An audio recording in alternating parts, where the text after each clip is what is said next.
ಒಳಮೀಸಲಾತಿ ಜಾರಿಗೆ ಒತ್ತಾಯಿಸಿ ಹೋರಾಟಗಾರರ ಆಕ್ರೋಶ 35 ವರ್ಷಗಳಿಂದ ನಡೆಯುತ್ತಿರುವ ಒಳಮೀಸಲಾತಿ ಹೋರಾಟಕ್ಕೆ ಹೊಸ ಹಂತ 56,000ಕ್ಕೂ ಹೆಚ್ಚು ಹುದ್ದೆಗಳ ಭರ್ತಿಗೆ ಸರ್ಕಾರ ಕ್ರಮ ಕೈಗೊಳ್ಳಬೇಕು ಎಂದು ಆಗ್ರಹ ಸುಪ್ರೀಂ ಕೋರ್ಟ್ ತೀರ್ಪಿನ ನಂತರವೂ ಸರ್ಕಾರ ತಡ ಮಾಡುತ್ತಿದೆ ಎಂದು ಆರೋಪ ದಲಿತರ ಜನಸಂಖ್ಯೆ 18% ಇದ್ದರೂ 17% ಮೀಸಲಾತಿ ಮಾತ್ರ ಎಂದು ಆಕ್ರೋಶ ಬಾಕಿ ಉಳಿದಿರುವ ಬ್ಯಾಕ್ಲಾಗ್ ಹುದ್ದೆಗಳನ್ನು ಕೂಡಲೇ ಭರ್ತಿ ಮಾಡುವಂತೆ ಒತ್ತಾಯ ಸಣ್ಣ ಸಮುದಾಯಗಳಿಗೆ 1% ಹೆಚ್ಚುವರಿ ಮೀಸಲಾತಿ ನೀಡಬೇಕು ಎಂಬ ಬೇಡಿಕೆ ಒಳಮೀಸಲಾತಿ ಪರವಾದ ತೀರ್ಮಾನ ತೆಗೆದುಕೊಳ್ಳದಿದ್ದರೆ ಹೋರಾಟಗಾರರ ಮುಂದಿನ ಕಠಿಣ ತೀರ್ಮಾನಗಳನ್ನು ಸರ್ಕಾರ ಎದುರಿಸಬೇಕಾಗುತ್ತದೆ ಎಂದು ಪತ್ರಿಕಾಗೋಷ್ಠಿಯಲ್ಲಿ ತಿಳಿಸಿದರು.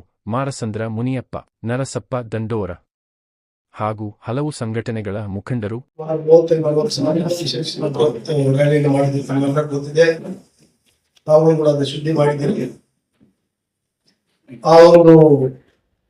ಇಡೀ ದಿನ ನಡೆದಂತ ಸಭೆಯಲ್ಲಿ ಸುಮಾರು 5-6 ಗಂಟೆಗೆ ಮುಖ್ಯಮಂತ್ರಿಗಳನ್ನು ಕರೆದು ಸುಮಾರು ನಮ್ಮ ಹತ್ರ 1 ಗಂಟೆಗಳ ಕಾಲ ಚರ್ಚೆ ಮಾಡಿದ್ದಾರೆ.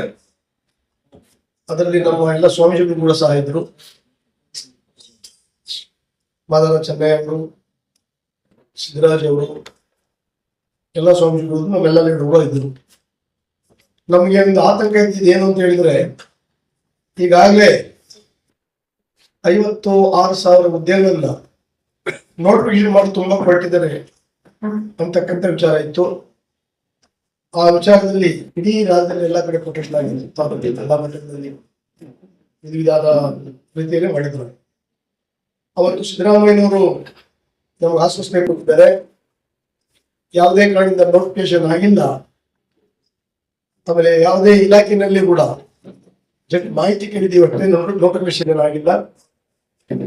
ಇದೇ ತಿಂಗಳು 27ನೇ ತಾರೀಕು ಕ್ಯಾಬಿನೆಟ್ ಅಂತಂದು ಕ್ಯಾಬಿನೆಟ್ ಅಲ್ಲಿ ಪಾಸ್ ಮಾಡಿ ಒಳ ಮೀಸಲಾತಿಯನ್ನ ಜಾರಿ ಮಾಡ್ತೀವಿ ಮತ್ತು ಅದರಲ್ಲಿ ಆಗಂತ ಎಲ್ಲ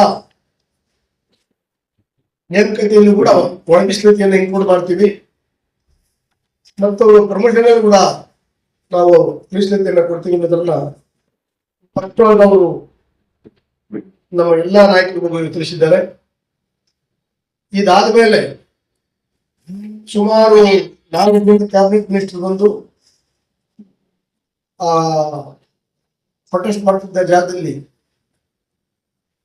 ದಿನೇಶ್ ಗುಂಡೂರಾವ್ ಅವರು, ಕೆ ಎಚ್ ಮುನಿಯಪ್ಪನವರು, ಜಾರಕಿಹೊಳಿ ಅವರು, ಈಶ್ವರ್ ಖಂಡ್ರೆ ಎಲ್ಲರೂ 4 ಜನ ಕ್ಯಾಬಿನೆಟ್ ಮಿನಿಸ್ಟರ್ ಬಂದು ಮುಖ್ಯಮಂತ್ರಿ ಹೇಳಿದ್ದಾರೆ ಅಂತಕ್ಕಂಥ ವಿಚಾರ ಅವರು ಕೂಡ ಹೇಳಿದ್ದಾರೆ. ಅದರಿಂದ ನಿನ್ನೆ ಆ ವಿಚಾರಕ್ಕೆ ನಾವು ಮತ್ತೆ ಚೀಫ್ ಸೆಕ್ರೆಟರಿ ಹತ್ರ ಮಾತಾಡಿದ್ವಿ. ಚೀಫ್ ಸೆಕ್ರೆಟರಿ ಕೂಡ ಅದನ್ನೇ ಹೇಳಿದ್ದಾರೆ, ನೋಟಿಫಿಕೇಶನ್ ಆಗಿಲ್ಲ, 27ನೇ ತಾರೀಕು ಆದ್ಮೇಲೆ ಅದಾಗುದು ಅಂತ ಹೇಳಿದ್ದಾರೆ. ಅದಾದ್ಮೇಲೆ DPS ಸೆಕ್ರೆಟರಿ ಕೂಡ ಮಾತಾಡಿದ್ವಿ. ಅವರು ಕೂಡ 27 ಕ್ಯಾಬಿನೆಟ್ ಅಲ್ಲಿ ತೀರ್ಮಾನ ಆಗ್ತದೆ, ಅದುವರೆಗೂ ಯಾವ್ದು ಮಾಡಲ್ಲ ಅಂತಕ್ಕಂಥ ಮಾತನ್ನು ಹೇಳಿದ್ದಾರೆ. ಅದರಿಂದ ನಾವು ಸದ್ಯಕ್ಕೆ ಈ ಒಂದು ಧರಣಿ ಸತ್ಯಾಗ್ರಹ ಬೇರೆ ಬೇರೆ ತರ ಮಾಡ್ತಕ್ಕಂಥ ಎಲ್ಲ ಹೋರಾಟವನ್ನು 27ರವರೆಗೂ ನಾವು ಪೋಸ್ಟ್ಪೋನ್ ಮಾಡಿದ್ವಿ. 27ನೇ ತಾರೀಕು ಸರ್ಕಾರ ಮಾಡಲೇಬೇಕು. 27ನೇ ತಾರೀಕು ಸರ್ಕಾರ ಇದನ್ನು ಮಾಡೋದ್ರಿಂದ ಮತ್ತೆ ಲೇಟ್ ಮಾಡೋದು, ಬದಲಾವಣೆ ಮಾಡೋದ್ರಿಂದ ಮಾಡಿದ್ರೆ ನಾವು ಇಡೀ ರಾಜ್ಯಾದ್ಯಂತ ನಾವು ಹೋರಾಟ ಮಾಡೋಕ್ಕೆ ಮತ್ತೆ ನಾವು ರೆಡಿ ಹಾಕಿ ಅಂತಕ್ಕಂಥ ಮಾತನ್ನ ಹೇಳ್ತಾ, ನಮ್ಮ ಎಲ್ಲಾ ತಾಲೂಕು ಜಿಲ್ಲಾ ಮಟ್ಟದ ಕಾರ್ಯಕರ್ತರು, ರಾಜ್ಯ ಮಟ್ಟದ ಕಾರ್ಯಕರ್ತರು, ವಿವಿಧ ಸಂಘಟನೆಯಿಂದ ಮಾಡ್ತಕ್ಕಂಥವ್ರು ಯಾರು ಕೂಡ ಆತಂಕಕ್ಕೆ ಒಳಗಾಗಬಾರ್ದು. ಆಮೇಲೆ ಯಾವುದೇ ರೀತಿಯ ಸಣ್ಣ ಪುಟ್ಟ ಇದಕ್ಕೂ ಕೂಡ ಮಿಸ್ಗೈಡ್ ಆಗ್ದಿಲ್ಲ. ಸರ್ಕಾರ ಮಾತು ಕೊಟ್ಟಿರೋದ್ರಿಂದ ಸರ್ಕಾರ ಮಾಡೋವರೆಗೂ 27ರವರೆಗೂ ನಾವು ಕಾಯೋಣ ಅಂತಕ್ಕಂಥ ಮಾತನ್ನ ರಾಜ್ಯದ ಎಲ್ಲ ಮಾದಿಗ ಮತ್ತು ಉಪಜಾತಿಗಳಿಗೆ ನಾವು ಈ ಪತ್ರಿಕೆ ಗೋಷ್ಠಿ ಮುಖಾಂತರ ಹೇಳಕ್ ಇಷ್ಟಪಡ್ತೀವಿ.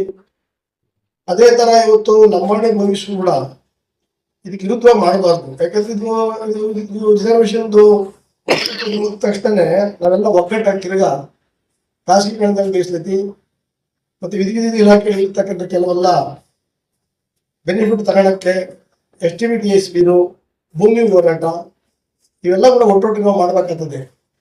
ಅದರಿಂದ ನಾವು ಯಾರಿಗೂ ಕೂಡ ವಿರೋಧ ಮಾಡಿಲ್ಲ, ಎದುರು ಕೂಡ ನೀವು ಕೂಡ ಅದನ್ನ ಮಾಡಬಾರ್ದು, ಸಹಕರಿಸಬೇಕು. ಯಾಕೆ ಎಲ್ಲರಿಗೂ ಕೂಡ ಇದರಿಂದ ಅನುಕೂಲ ಆಗ್ತದೆ ಹೊರತು ಅನಾನುಕೂಲ ಯಾರಿಗೂ ಆಗಲ್ಲ.